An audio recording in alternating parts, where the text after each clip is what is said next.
Hi guys, and welcome back to my second ever video posted on this channel. This is my first ever review, and it's about DC Rivals because I recently went on this and it was pretty cool. So let's look at the stats. It's 115 k's, height 62 meters. I'm not your mum, you can look that up in feet, but it's around 200. It is 4.3 G-force, 1.3 meter height restriction. Opened in September 2017. Warner Brothers Movie World is where it is, and the track length is 1,400 meters, or like 1.4 k. It is, yes, pretty big. It's a pretty big ride, but yeah.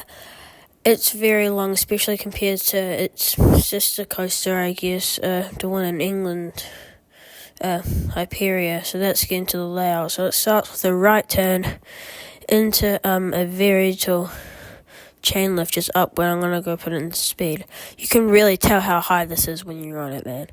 And then it starts with a whiplash drop. Like, you get whipped so hard on this, just absolutely whipping you to the right. It is absolutely mad, or left when you're looking at it. I've never experienced anything like this. It is actually crazy.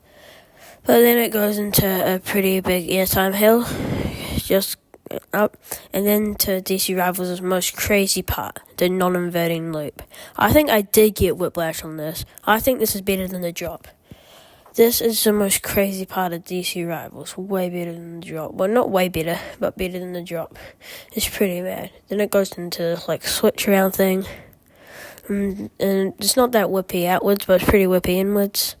Exact same thing with this one. Whippy inwards, not very whippy outwards. And from now on, DC Rivals is just quite low to the ground. Not really that much happening.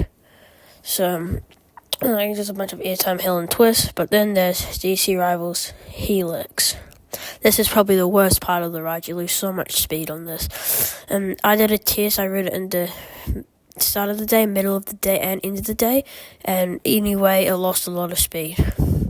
It is pretty annoying, and I feel like it wouldn't really change when you get there. Like, you do it, and then after you're like, well, okay. And then there's just a bunch of airtime hills straight. It's like airtime hills, back-to-back bunny hops. Then you take a corner, one more, and then up into the brakes.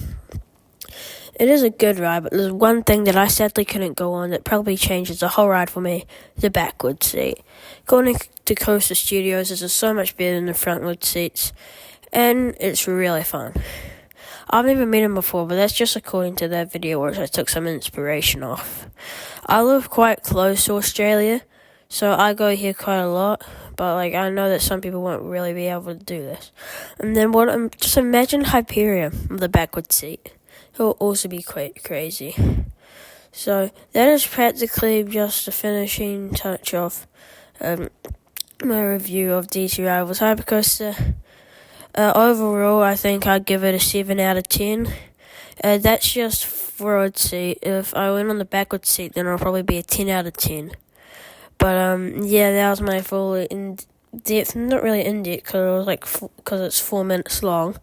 But yeah, that was my review about Hypercoaster, and I'm going to Orlando soon, so you might see some Velocicoaster Hulk things. Thanks for watching.